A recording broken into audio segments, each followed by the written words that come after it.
So here today with Steve Round, who is the Technical Director at Aston Villa Football Club, recently appointed. But what I want to do for this particular interview, this particular high performance interview, is focus more on the development and what's actually gone before this particular role that you've entered into, Steve. Because of course you've been in and around football for 25 years now. Yeah. If I'm not doing you a disservice with that figure. A long time. And so possibly the best way to open up would be if you could just maybe give us a little bit of a pocket history, because that in itself is actually really interesting. Yeah, well, I started as a player, left school at 16, started as a player, was an apprentice professional footballer at Derby County Football Club, and came through the ranks there, managed to gain a professional contract, started playing. And I think I'd probably played about a dozen games in the first team when I had a really bad injury in one particular game, which unfortunately finished my career early. So I'd finished my career by the time I was that injury happened when I was about 21, 22. Bit of time trying to rehabilitate and get fit, couldn't do it. But while I was trying to get fit, as a footballer, you have a lot of time. And either side of the rehabilitation I sort of knew that this might be touch and go whether I could play football again. So I went back to university. I went to Loughborough University actually and did a sports science diploma. Did an A-level in human biology because I wasn't sure at the time whether I wanted to be a coach or whether I wanted to be a physio or what I wanted to do if I couldn't get back playing. Did all my coaching badges. I was the youngest to ever get my A licence. And then I sort of fell into coaching naturally. The manager changed at Derby County and Jim Smith came on board, offered me a chance to become youth team coach. I think I was 24 years of age. And so I went down that path of coaching. But I was always interested in technology, in sports science, in psychology, and I wanted to be innovative and creative with my coaching. So I always looked at new methods, new ways of doing things, and managed to get a foot on that coaching ladder at an early age, which gave me good experience. I became the youngest ever assistant manager at Derby when I was 28. Moved to Middlesbrough, had some great times at Middlesbrough when I was about 30, 31. Then worked through to the England national team, Newcastle, Everton. Had a great time at Everton, formulating real strong philosophy as a coach, and then through into Manchester United. So long journey as a coach, but also in the background always looking to study and be different and be creative and innovative with what I wanted to do. When I left Manchester United, I'd done 20 straight years in the Premier League near enough, and I just needed a break. I was just shattered, and I took a year off. In that year I decided to maybe start a new career, something different, something that would inspire me and motivate me to take the next step. I went back to university at Manchester Metropolitan, did a master's degree in sporting directorship, and felt that this was the sort of path I wanted to go in. That this is a new field. The sporting director in this company is just starting to emerge as something that's relevant and prevalent to being a successful elite sporting organisation. And I really enjoyed it. I got really inspired by it, being more strategic and more of a builder of things and developer of things than just on the grass coaching individual players every day or units or teams. And then this opportunity came up at Aston Villa and applied for it, went down the proper process of interview and fortunately managed to get the job. I do want to talk a little bit about the Masters in Sport and Directorship a little bit later, because I think that in itself is quite an interesting move. But just winding the clock back to Derby, my recollection of Derby in the mid to late 90s, the period of time that you were there, was that they were actually a club that was at, I suppose, the forefront of the introduction of sports science, because that's really about the time that sports science began to infiltrate football. What sort of things, what sort of processes and systems did they put in place at Derby in those days? Yeah, well, it was really interesting because I was heavily at that time into video analysis and understood a little bit, because I'd been back to Loughborough University and saw how people learn and how people teach, and thought, we're all coaches and we can teach. We understand the game, we understand the methodology of it and the coaching process, but how do we deliver that as a teacher to a pupil, basically, to a player? And it really got me thinking that video analysis at that time, which nobody was really, people were dabbling at it a little bit, but not greatly. So first of all, we got a twin deck VHS recorder, which I go in on a Sunday morning and cut the game from the Saturday, get the highlights for individual players, and I have to do that, and it take me all day, to be honest. I'll be there turning the knobs and getting it forwards and backwards, and the key messages.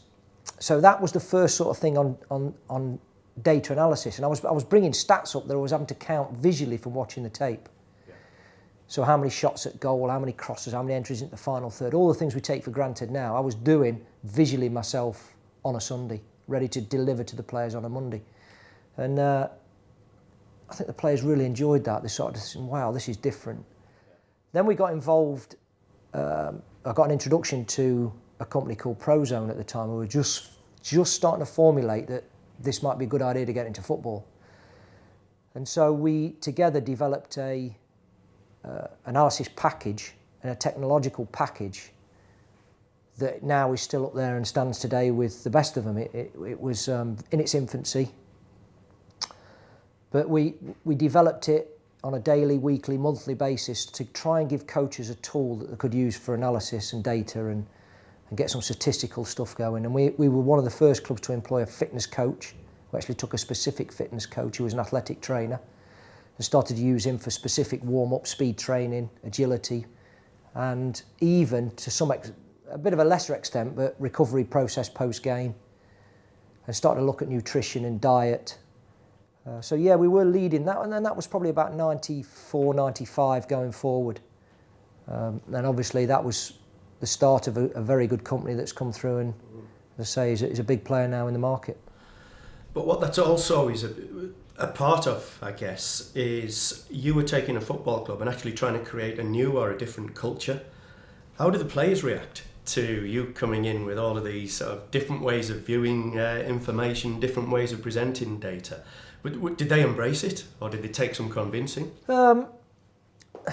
It's a difficult one because when I first started out as a youth coach, we had a player called Paul McGrath who we'd signed and never trained a day. He didn't set one foot on the training ground.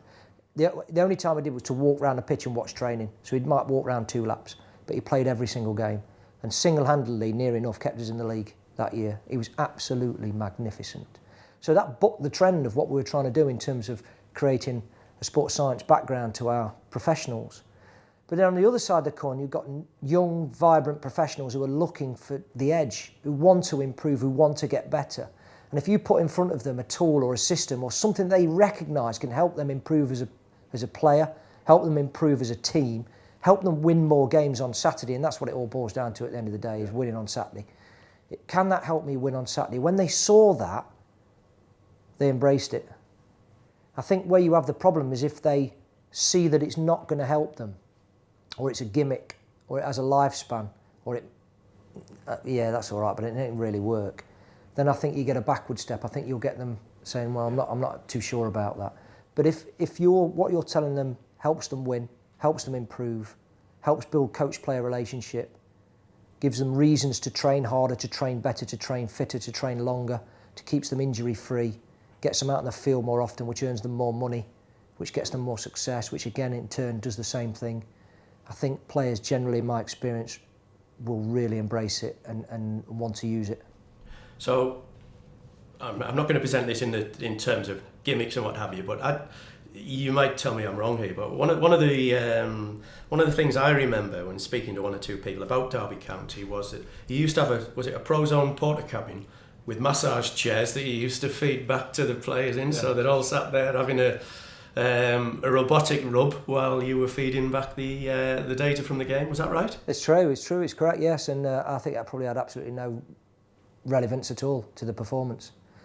The massage chairs, and it sent sound waves through the bodies and all this, and I couldn't say that it had any benefit whatsoever, but what it did do, it gave us a closed, calm teaching environment where I could stand at the front and talk them through the day's training, or talk them through clips, or show them I might get the back 4 in there and say, right, sit down, let's get the massage beds on, relax, right, look at these clips, this is what...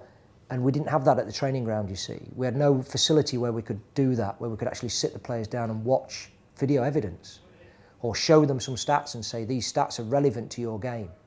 If we do this more often, you'll get more opportunities to score. If you get more opportunities to score, you get more chances to win the game. Here's the evidence. And it gave us that quiet room that we could use, and I think that had much more benefit. I think the chairs actually were a bit of a gimmick, to be honest, but it did create an environment and atmosphere that worked. And then winding the clock forward a bit, because obviously, you know, I was at Middlesbrough when yourself and Steve and the guys arrived. My recollection of that, once again, was we've got this group of new, forward-thinking, dynamic, ambitious coaches arriving at the club. And once again, I think the first challenge that you guys faced there was you needed to bring about something of a culture change again. Now, your role in that was a little bit different in that you'd moved into this sort of number 2 position. So if I can I just ask you to sort of expand a little bit about how you see the role of the number 2 within an organisation like a football club? Because again, I think that's something that's absolutely crucial, but sometimes it's something that really isn't given the credit that it deserves. No, that's right. I mean, first and foremost, you're there to help and support the manager as best as you can and to the best of your ability. That's why you're his assistant. That's why you're his number 2. So you are the second in command. But because you're not the major key decision maker in the players' lives, you get a bit more of a opportunity to build a relationship with the players on more of a level basis. A lot of people say that, and I've heard this a lot in the generic football speak, that a number 2 is, you know, the players go to him and they have a moan up and he puts his arm around them, or he, you know, and he has to be careful about the coach to the player, to the manager's confidentiality. You know, have to be, and that's true 100%. You've got to make sure that you're very good politically and you know when to say what. But there's a lot more to it than that. I mean, the modern number 2 has to organise the training programme, has to liaise with the sports science and medical people, has to liaise with the psychological aspects of the game, has to look at the recruitment and be, as you recruit players, be part of that pyramid system that says yes or no on the key people you want to recruit. Your knowledge is fundamental. You're building of relationships and making sure that units become cohesive and individuals fit into the team. I think it's much more broader role now than it ever was. And that's what we tried to implement at Middlesbrough. We didn't want just the generic manager, assistant manager, coach. We wanted to build something a bit more culturally inclusive. Yeah. And so you've got the manager who was a coach as well. You've got a full-time sports psychologist we had at the time. You've got the assistant manager who builds the relationships and the training programme and the culture of how we're going to play. You've got coaches underneath that, whether it be attacking coach, defensive coach, goalkeeping coach, who then use their unit teaching to build something that's a togetherness and a way of playing, a methodology. And we were one of the first clubs at that time, I think, to us and Bolton maybe, to actually have an identity that this is who we are. We had the Middlesbrough way, and I know Bolton had the Bolton style. Now I think somebody like Manchester United had it already, but it was an unwritten rule at Manchester United. We play this way. We are this sort of club. We're under Sir Alex Ferguson, and this is what we do. But it wasn't sort of written down and documented. We tried to change that a bit. Then we had analysts that we brought in full time. Sports scientists, obviously yourself was there as our sports scientist, looking after all the physiological fitness side of it, diet and nutrition. So we're always trying to push the boundaries and move things forward in an innovative way. And on the coaching side, of course, you just mentioned that we had an attacking coach and a defensive coach. And if you wind the clock forward now, there's almost other layers of coaching specialism that seem to be evolving, both in the club and the international scene.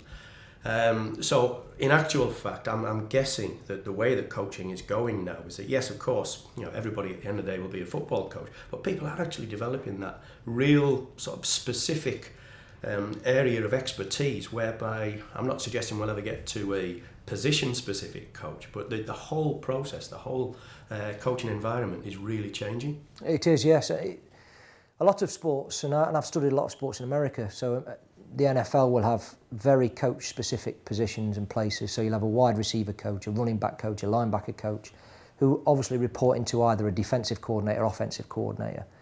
They report into the head coach, and the thing there seems to be that the head coach really manages the staff to manage the team. and then he will then come in on game day or pre-game with specific instruction about how to win, or how to win that game, which is the important thing. In football, can we get to that? We're moving in that direction, there's no question, because we're starting to understand that every player has different needs and different roles within the team. What we have to be careful of in football is that because it's such a chaotic game and so free-flowing, that we don't take away cohesion, which is the most important thing without a doubt, team cohesion, away from the assistant manager and the manager's ability to build that cohesion, because we're doing too much unit stuff and too much individual stuff. I think it's getting a happy blend is going to be right. And we experimented at Middlesbrough. We had a defensive coach, Steve Harris, and myself, who did the assistant manager plus attacking coach, Paul Barron goalkeeping coach. We had a kicking coach come in that worked with the goalkeepers who were from rugby, who was trying to work on specific techniques to become more accurate. We then tried to use that with the strikers in some respect, and it had some success, to be honest. But then we're always mindful that the manager had to put that together into a cohesive team for Saturday. And I think that's where the alignment has to come into play, and that's the skill a lot of the time of the head coach. And I'm guessing then you mentioned about, clearly, the coach specialism is a big thing in these American sports, which you could argue have a little bit more order and structure to them. I'm guessing that one of the huge things that dictates the outcome of football games is the ability of players to actually make decisions and make more good decisions than bad decisions. And where does the coaching of decision making, I suppose, come into the whole process?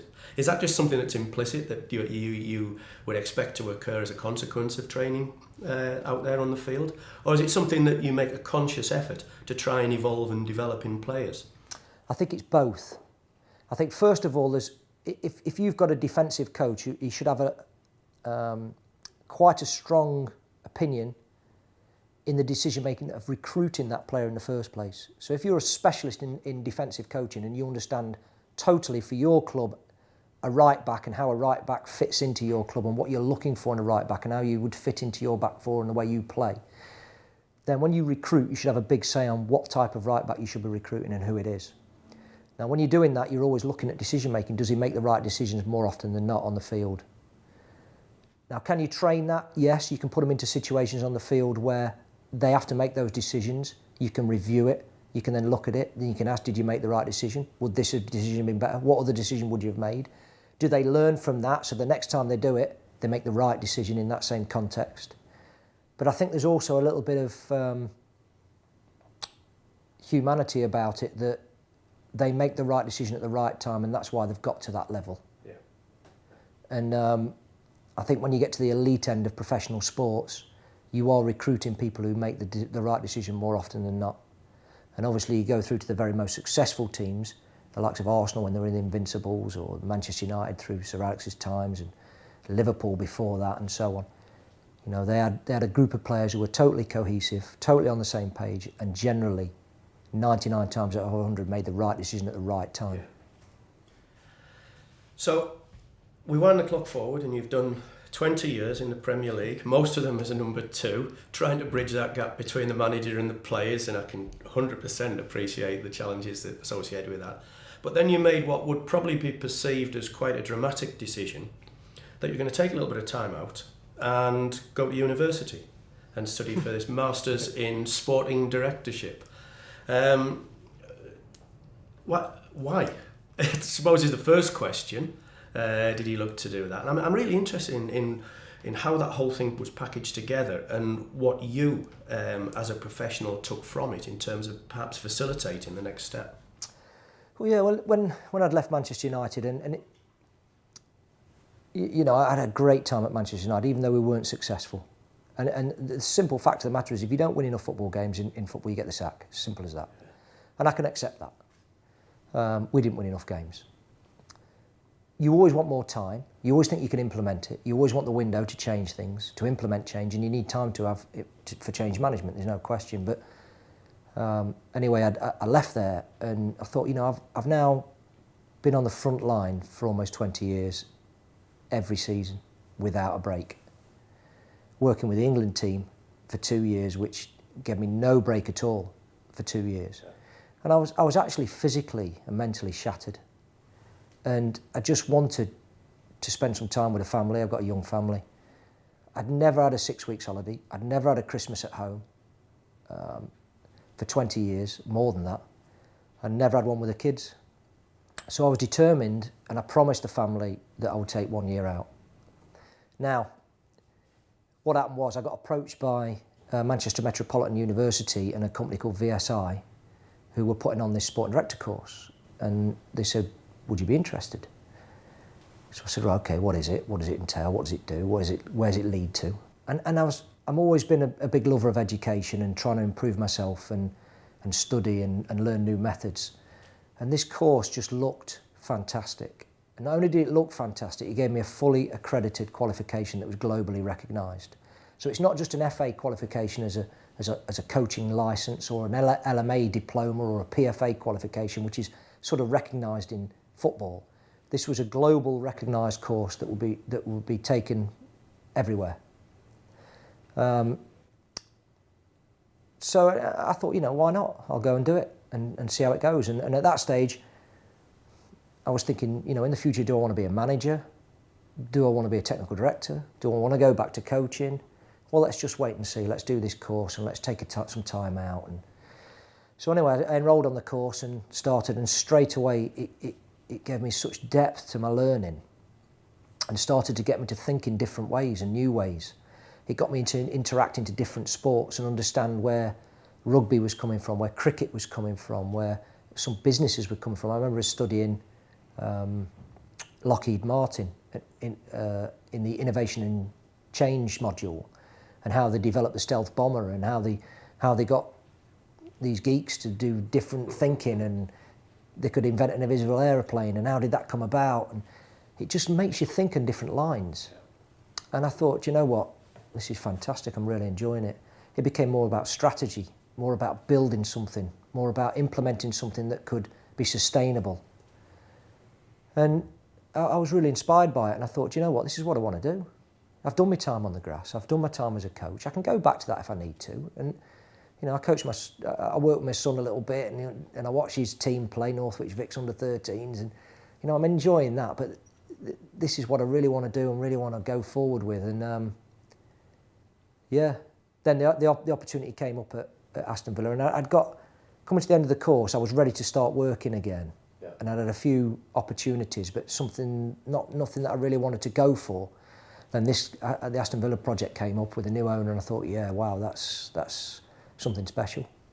So I'm not going to delve into the Aston Villa thing because you've only been in the job 4 weeks, and I'm sure it's very different to what you walked into 4 weeks ago, and in 4 more weeks it'll be very different again.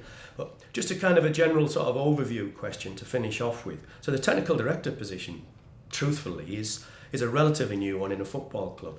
And I'm just interested in your view as to just how it fits into the overall ecosystem or environment of a football club, and how it impacts on other people. How are you going to make the manager's job easier and allow him to be more focused on his role, for example?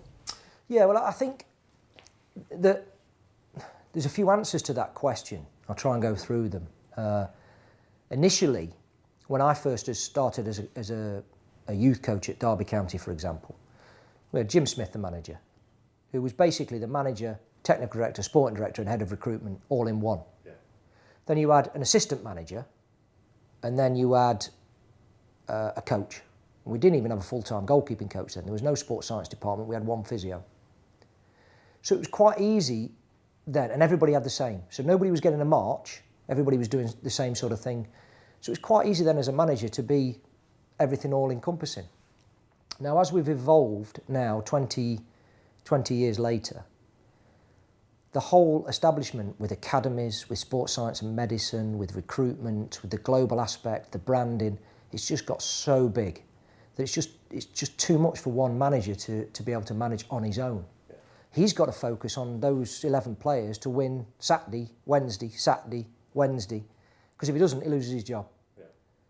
So all his focus has to be on that, and a lot of the other performance issues now need to be managed. People need to be managed. You need to get the right heads of department. They run their own teams, How do you make sure that they're all cohesive and together and working on the same goal to try and help us win on Saturday? Well, then that's where my role comes in. Now, in a lot of clubs, a technical director or a director of football or a sport, I mean, my course was on sport and directorship because it was all sports. I'm obviously in football, so it's director of football, technical director in football. To every club, it seems to me that there's a different perception of what that job entails. So some clubs might see it as purely recruitment. So you're a technical director and you're in charge of the recruitment department, you're in charge of dealing with agents and contracts, and that's it. Yeah. Others might see it as you're a performance, you're in charge of performance. So that's really sports science and medicine. So you're making sure that all the protocols are right for that, your injury prevention strategy systems, your marginal gains. Yeah. I think here, the job that I wanted to, and the only way I would have gone into this, was to be all-encompassing on performance.